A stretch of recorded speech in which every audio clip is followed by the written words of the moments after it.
Assalamualaikum warahmatullahi wabarakatuh. Kami dari kelompok 7 ingin mempresentasikan materi pembelajaran bukti audit untuk mata kuliah auditing 1. Perkenalkan, nama saya Rodina Tais. Saya Afifah Fadila Hisyam. Saya Naila Hasana. Saya Fili Fitriana Malik. Berikut presentasi dari kami.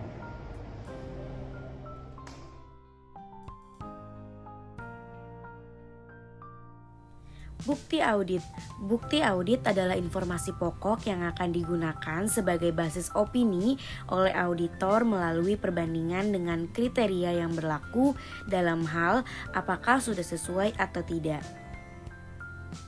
Selanjutnya ada tipe bukti audit. Tipe bukti audit dibagi menjadi dua. Yang pertama, ada tipe data akuntansi. Tipe data akuntansi juga dibagi menjadi dua. Yang pertama, ada pengendalian intern sebagai bukti. Pengendalian intern yang dibentuk dalam setiap kegiatan perusahaan dapat digunakan untuk mengecek ketelitian dan keandalan data akuntansi. Yang kedua, ada catatan akuntansi sebagai bukti. Auditor melakukan verifikasi terhadap suatu jumlah yang tercantum dalam laporan keuangan. Dengan melakukan penelusuran kembali jumlah tersebut melalui catatan akuntansi. Selanjutnya ada tipe informasi penguat. Tipe informasi penguat dibagi menjadi 6, yaitu yang pertama itu ada bukti fisik. Bukti fisik adalah bukti audit yang diperoleh dengan cara inspeksi atau perhitungan aktiva berwujud. Yang kedua, ada bukti dokumenter. Bukti dokumenter adalah bukti yang dibuat dari kertas bertuliskan huruf dan atau angka atau simbol-simbol lainnya. Yang ketiga, ada perhitungan sebagai bukti. Perhitungan yang dilakukan sendiri oleh auditor dapat berupa yaitu footing, yaitu pembuktian ketelitian penjumlahan vertikal. Selanjutnya ada cross footing, yaitu pembuktian ketelitian penjumlahan horizontal. Selanjutnya ada bukti lisan. Dalam rangka mengumpulkan bukti, auditor banyak meminta keterangan secara lisan dari klien, terutama para manajer. Jawaban lisan yang diperoleh dari permintaan keterangan tersebut berupa tipe bukti lisan.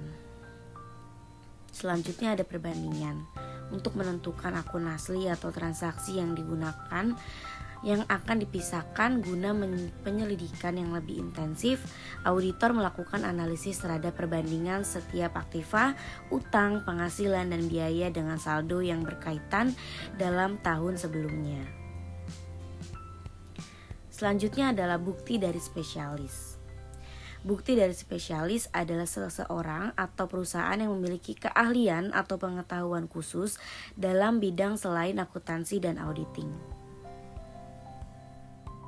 Arens 2017 menjelaskan bahwa setiap prosedur audit yang dilaksanakan, auditor akan memperoleh satu atau lebih jenis bukti audit.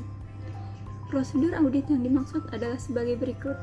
Yang pertama yaitu physical examination atau pemeriksaan fisik. Pemeriksaan fisik biasanya dilakukan untuk melihat eksistensi dari suatu aset seperti kas, aset tetap, dan persediaan. Atas prosedur ini, bukti audit yang diperoleh adalah berupa hasil perhitungan fisik yang dituangkan dalam berita acara pemeriksaan. Berikutnya yaitu ada confirmation atau konfirmasi. Konfirmasi dilakukan untuk memastikan kebenaran informasi atas suatu hal dari pihak ketiga. Biasanya hal ini terkait dengan kepastian jumlah saldo dalam piutang maupun utang. Bukti audit yang diperoleh atas prosedur ini yaitu surat konfirmasi dari pihak ketiga atau eksternal. Berikutnya ada inspection atau inspeksi. Inspeksi biasanya hanya dilakukan untuk dokumen dengan cara memeriksa, membaca, dan membandingkannya. Bukti audit yang dapat diperoleh adalah informasi-informasi penting yang tercantum dalam setiap dokumen yang diperiksa. Selanjutnya ada analytical procedures. Prosedur analitis. Prosedur analitis dilaksanakan dengan melihat tren dan rasio yang terdapat di dalam laporan keuangan untuk menemukan hal yang tidak lazim. Bukti audit dari prosedur analitis adalah berupa hasil analitis dari auditor yang melakukan. Selanjutnya ada inquiries of the client. yaitu permintaan keterangan klien. Permintaan keterangan dari klien dapat berupa tulisan, melalui kuesioner, dan lisan dengan cara wawancara terhadap klien. Bukti audit yang akan didapatkan yaitu hasil wawancara atau transkrip dan hasil pengisian kuesioner. Berikutnya yaitu recalculation, rekalkulasi atau perhitungan ulang. Rekalkulasi merupakan proses perhitungan ulang oleh auditor atas perhitungan suatu saldo yang telah dibuat oleh klien dengan mengikuti metode akuntansi yang berlaku secara umum dan yang telah ditetapkan oleh klien, kemudian membandingkannya. Bukti audit yang bisa diperoleh adalah hasil cara perhitungan yang telah dilakukan, baik perhitungan manual maupun dengan bantuan komputer. Berikutnya yaitu re-performance atau pelaksanaan ulang. Pelaksanaan ulang dapat dilakukan dengan cara melaksanakan prosedur menurut standar operasional perusahaan atas suatu proses bisnis klien, misalnya siklus penjualan, yang diikuti dan diperhatikan langsung oleh auditor. Bukti audit yang akan diperoleh dapat berupa dokumentasi saat pelaksanaan ulang tersebut. Selain itu, auditor juga mendapat bukti kualitatif berupa pengalaman terkait dengan proses bisnis klien. Yang terakhir yaitu observation atau pengamatan. Aktivitas proses bisnis yang dilakukan dengan performance tentu akan didampingi dan diperhatikan langsung oleh auditor. Di sisi lain, auditor melalui prosedur observasi hanya mengamati aktivitas proses bisnis dari kejauhan atau bahkan secara diam-diam untuk mengetahui fakta apa yang ada di lapangan. Bukti audit yang didapatkan juga tidak jauh berbeda dengan performance, yaitu hasil dokumentasi saat mengamati proses bisnis klien. Sifat audit menurut Johnston 2019. Yang pertama yaitu bukti langsung, direct evidence. Bukti audit dapat secara langsung relevan dengan suatu asersi yang ingin diuji. Yang kedua yaitu bukti tidak langsung atau indirect evidence. Bukti tidak langsung bisa dikatakan sebagai bukti yang bisa relevan dengan suatu asersi, tetapi secara tidak langsung. Audit.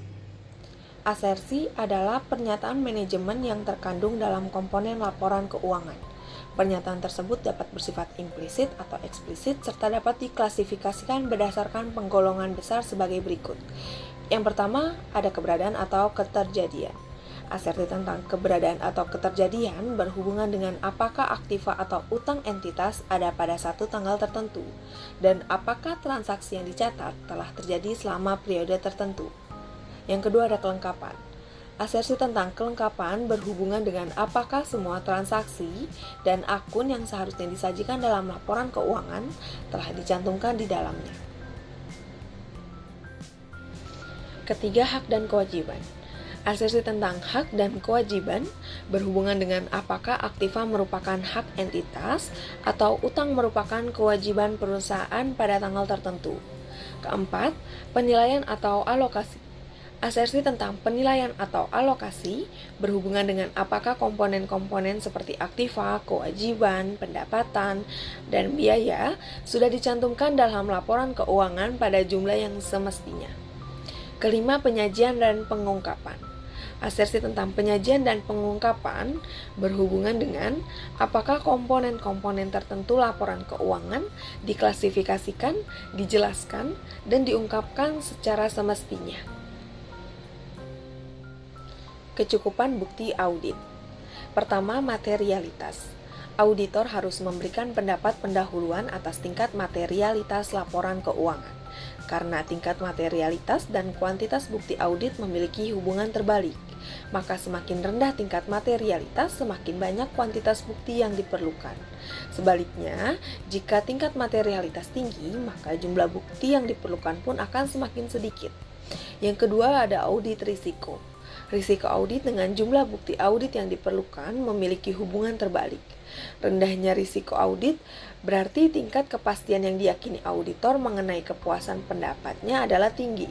Tingginya tingkat kepastian tersebut menuntut auditor untuk menghimpun bukti audit yang lebih banyak. Ketiga, faktor-faktor ekonomi. Pelaksanaan audit menghadapi kendala waktu dan biaya ketika menghimpun bukti audit. Auditor juga memiliki keterbatasan sumber daya yang digunakan untuk memerlukan bukti yang diperlukan sebagai acuan dalam memberikan pendapat atas laporan keuangan entitas. Auditor harus memperhitungkan apabila setiap tambahan waktu dan biaya untuk mengumpulkan bukti audit memberikan manfaat terhadap kuantitas dan kualitas bukti yang dikumpulkan. Keempat, ada ukuran dan karakteristik populasi. Auditor memerlukan lebih banyak bukti audit dan informasi yang lebih kuat atau mendukung tentang populasi yang bervariasi anggotanya daripada populasi yang seragam. Jumlah yang diukur terutama dengan besar sampel yang dipilih auditor. Dua hal yang paling penting dalam menentukan kecukupan adalah perkiraan auditor atas terjadinya kekeliruan dan efektivitas struktur pengendalian internal. Selanjutnya, kompetensi bukti audit. Yang pertama, 1. Relevansi bukti. Bukti yang diperoleh haruslah berhubungan dengan tujuan auditor. Yang kedua, sumber informasi bukti. Sumber informasi sangat berpengaruh terhadap kompetensi bukti audit. Bukti yang diperoleh auditor secara langsung dari pihak luar entitas yang independen merupakan bukti yang paling tepat dipercaya. Yang ketiga, ketepatan waktu. Kriteria tepat waktu berhubungan dengan tanggal pemakaian bukti audit. Ada penilaian bukti audit. Auditor harus secara mendalam mencari bukti audit dan tidak memihak atau bias dalam mengevaluasinya. Dalam merancang prosedur audit untuk memperoleh bukti kompeten yang cukup, auditor harus memperhatikan kemungkinan laporan keuangan tidak disajikan sesuai dengan prinsip akuntansi yang berlaku umum di Indonesia. Keputusan auditor berkaitan dengan bukti audit. Keputusan yang harus diambil oleh auditor berkaitan dengan bukti audit, yaitu 1. Penentuan prosedur audit yang akan digunakan untuk mengumpulkan bukti audit. Auditor menggunakan prosedur audit. Yang kedua, penentuan besarnya sampel. Keputusan mengenai banyak unsur yang harus diuji harus diambil oleh auditor untuk setiap prosedur audit. Besarnya sampel akan berbeda-beda di antara yang satu dengan audit yang lain, dan dari prosedur yang satu ke prosedur audit yang lain. Yang ketiga, penentuan unsur tertentu yang dipilih sebagai anggota sampel. Setelah besarnya sampel ditentukan untuk prosedur audit tertentu, auditor masih harus memutuskan unsur mana yang akan dipilih sebagai anggota sampel untuk diperiksa. Yang keempat, penentuan waktu yang cocok untuk melaksanakan prosedur audit. Karena audit terhadap laporan keuangan meliputi suatu jangka waktu tertentu, biasanya 1 tahun, maka auditor dapat mulai mengumpulkan bukti audit segera awal tahun. Umumnya, klien menghendaki diselesaikan dalam jangka waktu 1 minggu dengan 3 bulan setelah tinggal neraca.